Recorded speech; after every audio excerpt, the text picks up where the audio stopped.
In this video, I want to talk about the difference between buying your domain and hosting from the same website versus buying your domain and hosting from two different websites.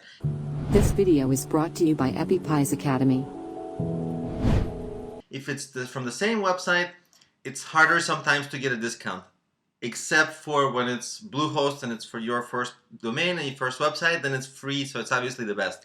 But after that, sometimes maybe you have hosting that stays on Bluehost, but you maybe found a cheaper domain on GoDaddy.com because they have a lot of coupons out there online. What's the difference? So the difference is you have to transfer this domain, you have to connect it with that hosting. So you'll have to have another step that you're gonna have to email. Sometimes you can do it on your own.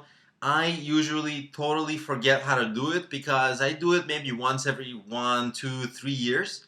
And so by the time I figure it out, I already forget the next time I do it because it's so rare that I have to buy a new domain and connect it to my hosting.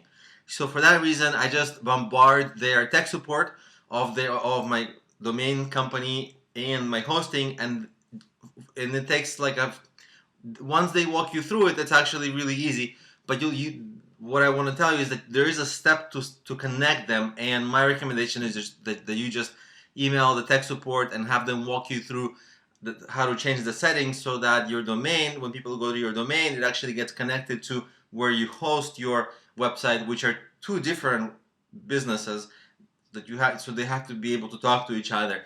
And that's what you have to consider when you're buying domains from the same company or from two different ones.